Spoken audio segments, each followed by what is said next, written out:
Coucou tout le monde, j'espère que vous allez bien. Bienvenue dans cette nouvelle vidéo où, vous l'avez vu, on va pour ce début d'année revoir ensemble les bases pour reprendre son budget en main, se lancer dans la méthode, etc. Pardonnez-moi. Vous êtes extrêmement nombreuses et nombreux à vous être abonnés récemment, que ce soit ici sur YouTube ou sur Instagram ou sur TikTok. Du coup, je me suis dit que de refaire une vidéo comme ça serait le bienvenu. Et en plus, en début d'année, c'est parfait, on va dire. Donc, pour commencer, pour celles et ceux qui débarquent, je fais cette méthode-là depuis 3 ans. Je partage tout ça sur cette chaîne YouTube depuis 3 ans. À cette époque-là, on habitait en région parisienne et je travaillais en boulangerie. J'ai arrêté de travailler il y a maintenant, enfin de travailler en boulangerie, je précise, il y a 1 an et demi, me semble-t-il. Ouais, c'est ça, 1 an et demi. Pour me consacrer à cette activité-là, qui est l'univers d'Angeline. Donc voilà, les vidéos, les commandes sur mon site, etc. Et vous partagez un maximum de choses. Donc, comment faire pour reprendre son budget en main? C'est ce qui vous intéresse. C'est pour ça que vous vous êtes abonnés. Dans un premier temps, ce que je vais vous dire, ça va peut-être pas vous plaire ou vous faire peur, mais il va falloir bosser, les amis. Il va falloir reprendre vos 3 relevés de compte, les 3 derniers relevés de compte, pour faire un bilan global. Donc, vous pouvez prendre, par exemple, des marqueurs de couleurs différentes pour déjà pointer tous les comment dirais-je, les prélèvements qui se font de façon récurrente, qui se font tous les mois. Donc, vos crédits, vos abonnements, vos assurances, les téléphones, etc. Donc, tout ce qui est prélevé tous les mois sur votre compte, vous les mettez d'une couleur, par exemple. Ensuite, vous faites pareil avec vos dépenses du quotidien, donc les courses, les loisirs, les restaurants, je sais pas moi, l'essence, les animaux, les enfants, enfin bref. Tout ce que vous dépensez, vous pouvez allouer une couleur par catégorie, par exemple. Ça vous facilitera la tâche pour la suite. Et donc, l'idée est de prendre conscience à ce moment-là de notre façon de dépenser. Parce que souvent, avec la carte bancaire, on ne se rend pas compte finalement d'à quel point on la dégaine. C'est tellement facile. On la sort comme ça prend 2 secondes, un sans contact, bam, 5 €, 10 €. On se dit ouais, super, enfin c'est pas cher, etc. Mais arrive à la fin du mois, finalement, quand on cumule tout ça, ça fait une somme. Et quand on fait ce travail-là, même si, ouais, c'est peut-être un peu chiant à faire, mais on se rend vraiment compte de notre façon de dépenser. Le deuxième objectif de cette démarche-là, c'est de faire un point sur tous nos prélèvements. Il s'avère que, avec tous les échanges que j'ai, les accompagnements que j'ai faits au sujet des budgets, il s'avère que beaucoup ont des abonnements, des prélèvements, de contrats dont on n'a plus besoin en fait, voilà, qui ne sont plus utilisés. Ce qui revient énormément, c'est les assurances de téléphone, des téléphones qu'on n'a plus depuis des années et on continue à payer l'assurance, ou des doublons d'assurance, c'est-à-dire qu'on a une assurance, j'en sais rien moi, on a une assurance civile auprès de notre assureur classique, on va dire, de l'assureur qui assure notre maison par exemple, et on a la même à la banque, et on a peut-être la même encore avec notre crédit je sais pas où là-bas. Donc voilà, l'idée est d'épurer tous ces prélèvements, de réduire un maximum ce montant-là des charges fixes, donc tout ce qui est prélevé chaque mois, de le réduire un maximum pour gagner finalement en pouvoir d'achat, en tout cas vraiment pour se libérer une somme pour pouvoir faire autre chose, pour pouvoir l'épargner, pour pouvoir rembourser un découvert, pour pouvoir augmenter son budget course. Enfin voilà, ça peut être ce que vous voulez. Mais l'idée vraiment est de réduire cette somme-là. C'est le premier job à faire. Parce que j'ai beaucoup de messages me disant mais c'est pas possible, moi, une fois que tout est payé, je n'ai plus d'argent ou j'ai pas assez pour faire tout ça. Et il s'avère que quand on regarde les comptes ensemble, eh bien il y a beaucoup de prélèvements qui peuvent être enlevés ou diminués. Ne pas hésiter aussi à appeler tout ce qui est fournisseur de téléphone, d'internet, de tout en fait, les assurances et tout ça pour faire baisser le prix tout simplement, essayer de voir ce que fait un petit peu les concurrents pour s'aligner. Et puis s'ils veulent pas baisser le prix, ne pas hésiter à changer de fournisseur. Voilà, donc ça vraiment c'est très important à faire et très important à faire avant de commencer, on va dire, avant de se lancer pleinement dans la méthode des enveloppes.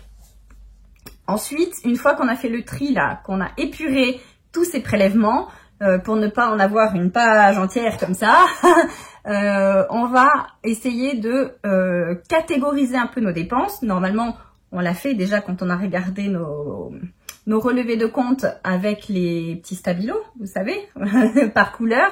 Là, ça va nous faire gagner du temps du coup. Donc, on n'a plus qu'à noter toutes les catégories qu'on a relevées. Donc, nous, par exemple, pour les dépenses du quotidien, on n'en a pas énormément. On a l'alimentation, on a les loisirs, on a restaurant, parce que nous, on aime bien aller au restaurant. Après, vous faites vraiment en fonction de vous. Donc, on a restaurant et on a une enveloppe d'hiver qui englobe un peu tout ce qui ne rentre pas dans les autres enveloppes. Ça peut être un bouquet de fleurs, une ampoule à changer, ça peut être, j'en sais rien moi, un ticket de métro, voilà, peu importe. Tout ce qui rentre pas dans les autres catégories. Nous, on l'inclut dans divers parce que on se déplace, je parle du ticket de métro parce qu'on se déplace beaucoup à pied ou à vélo, donc c'est extrêmement rare. Donc voilà, quand il nous en faut 1,70 € je crois, voilà, on prend là-dedans. Et et c'est tout, et on a défi 5 €, mais là c'est pas nous, enfin c'est pas nous qui mettons, si, mais c'est la monnaie qu'on nous rend, donc on le budgétise pas ça. Donc voilà, mais maintenant vous faites vraiment en fonction de vous. Si vous avez des animaux et que, je sais pas moi, vous achetez une nourriture spéciale, enfin en tout cas pas pendant vos courses, vous pouvez le prévoir aussi à ce moment-là. Si vous, je sais pas, l'essence, etc. Enfin voilà, en fonction de vous. Si vous fumez par exemple, ça c'est pareil, pour vous donner vraiment une idée globale de la somme qu'il vous faut, pas une idée globale, une idée précise de ce qu'il vous faut chaque mois, et bien voilà, c'est important vraiment de faire en fonction de vous. C'est pour ça qu'il faut le faire avec vos relevés de compte et du coup de catégoriser toutes vos dépenses. Ensuite, sur les 3 mois, vous allez regarder combien vous allez dépenser, combien vous avez dépensé dans chacune de ces catégories-là, et vous faites une moyenne pour chacune de celles-ci. Ça vous donnera là une base de combien vous devez mettre dans vos enveloppes. L'idée est de retirer une fois dans le mois. En tout cas, moi, c'est ce que je fais. Je retire une fois dans le mois, mais je fais mon budget au mois. Quand je le note, voilà, je prévois pour le mois. Et ensuite, je divise à la semaine. Parce que de cette façon-là, ça nous permet d'avoir de l'argent jusqu'à la fin du mois. On a la même somme pour chacune de nos catégories jusqu'à la fin du mois. On est sûr que la dernière semaine, on va pas se dire mais oh là là, il nous reste que 20 ou 30 € pour manger, comment on va faire?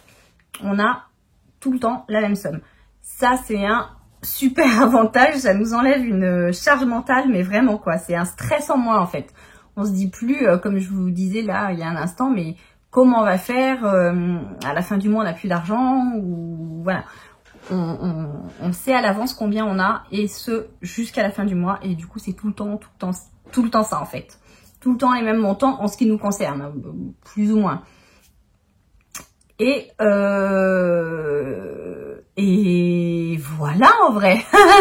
Et voilà en vrai pour les trucs de base. Ensuite, si vous êtes à découvert, le mieux, d'après moi, c'est de faire comme si c'était un crédit. Donc, de l'inclure dans votre budget. vraiment comme si c'était un crédit, hein, dans la catégorie dette, crédit, tout ça, vous mettez le découvert et vous définissez un montant que vous pouvez rembourser tous les mois jusqu'à épurer cette dette finalement, jusqu'à avoir remboursé complètement ce crédit, on va dire. Donc ne mettez pas, ne vous dites pas ok, je suis à découvert 2000 €, je vais mettre 500 € ce mois-ci, 500 € le mois prochain, parce qu'il y a de fortes chances que vous repreniez dans le découvert finalement, parce que c'est une trop grosse somme d'un coup. Vaut mieux y aller peut-être 50 € par 50 €, même si c'est un peu plus long, mais au moins vous êtes sûr de réussir à le réduire.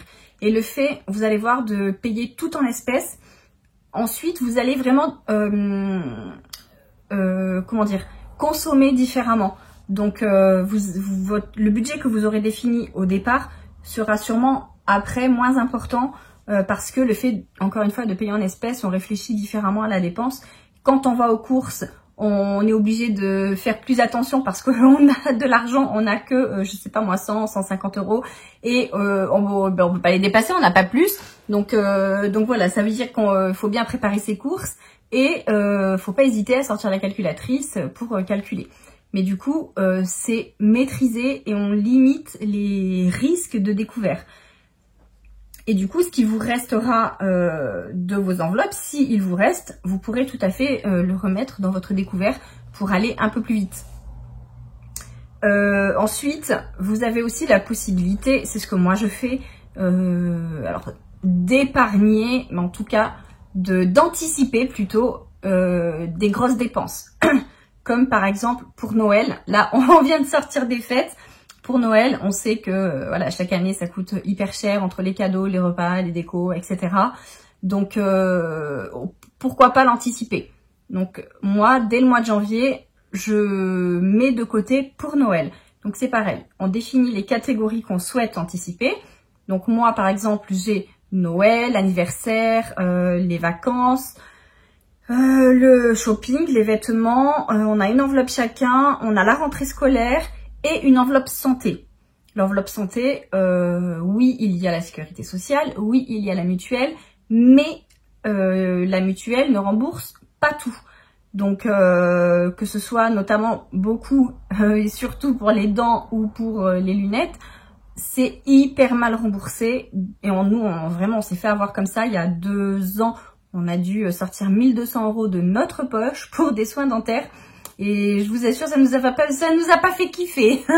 Donc on avait une enveloppe santé, heureusement, mais on n'avait pas autant d'argent dedans. Et heureusement qu'on avait un fonds d'urgence parce que voilà, du coup, on a dû vider toutes nos enveloppes. Mais comme quoi, c'est hyper important aussi d'anticiper dans ce poste-là, d'après moi.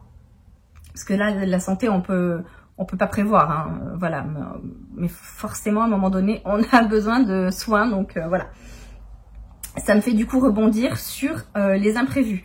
Parce que souvent, on me dit, oui, mais moi j'ai toujours des imprévus, du coup c'est pas possible. Et quand je pose la question, mais quels sont tes imprévus? C'est souvent les pannes de voiture ou les animaux chez le vétérinaire. C'est vraiment ce qui revient le plus. Or, d'après moi encore une fois, quand on a une voiture, on ne sait pas en effet quand est-ce qu'elle va tomber en panne, mais on sait qu'à un moment donné, il faudra l'emmener au garage. Donc là c'est pareil, pourquoi pas anticiper ça? Même si on n'a pas toute la somme, au moins on a une enveloppe réparation voiture, ou je sais pas comment on peut l'appeler, souvent c'est réparation voiture, et mettre de l'argent dès qu'on le peut dedans. Comme ça, au moins on a une certaine somme, même si il faut compléter après, mais ça sera toujours moins important. Idem quand on a des animaux. On ne sait pas quand est-ce qu'on devra les emmener chez le vétérinaire, mais on sait qu'à un moment donné, il faudra les emmener chez le vétérinaire. Donc là, c'est pareil. Pourquoi pas anticiper et faire une enveloppe vétérinaire. Donc voilà, tout ça pour dire que c'est vraiment important de se poser, de réfléchir à notre mode de vie, à notre façon de vivre, de consommer, etc.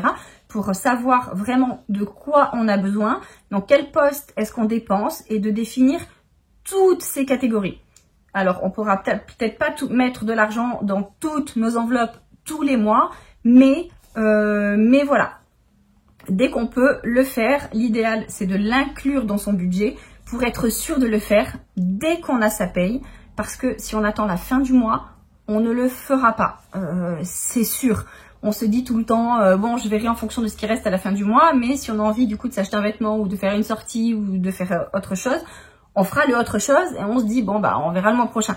Alors que si on le fait tout de suite, dès le début du mois, c'est quand même moins cool d'aller piocher dans son épargne. Voilà, c'est un peu un échec, quoi. Donc, du coup, on a moins tendance à aller piocher et au moins l'argent est mis de côté.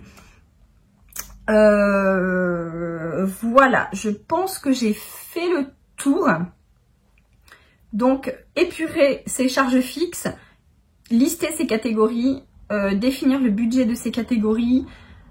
Le découvert, on en a parlé.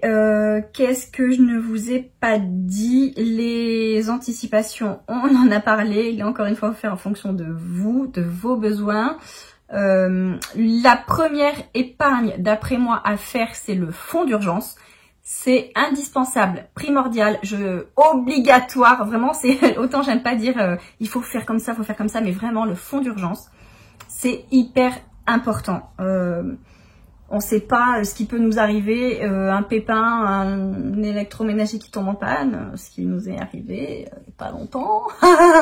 Mais voilà, un fonds d'urgence, c'est obligatoire, indispensable. C'est vous qui définissez le montant de votre fonds d'urgence. Nous, on l'a fixé pour le moment à 1500 €. Franchement, j'aimerais bien faire plus, mais pour le moment, chaque année, il nous arrive un pépin et chaque année, on doit taper dedans. Donc, voilà. Mais nous, on s'est dit minimum 1500. Et puis voilà, les amis. J'espère que ça vous aura éclairé sur tout ça. Je tiens à préciser que quels que soient vos revenus, vous pouvez le faire.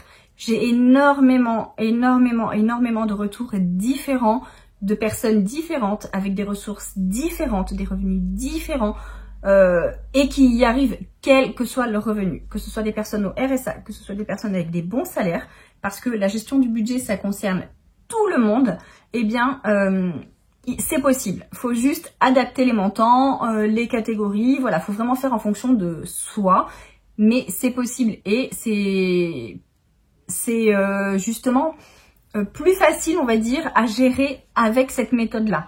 Donc voilà.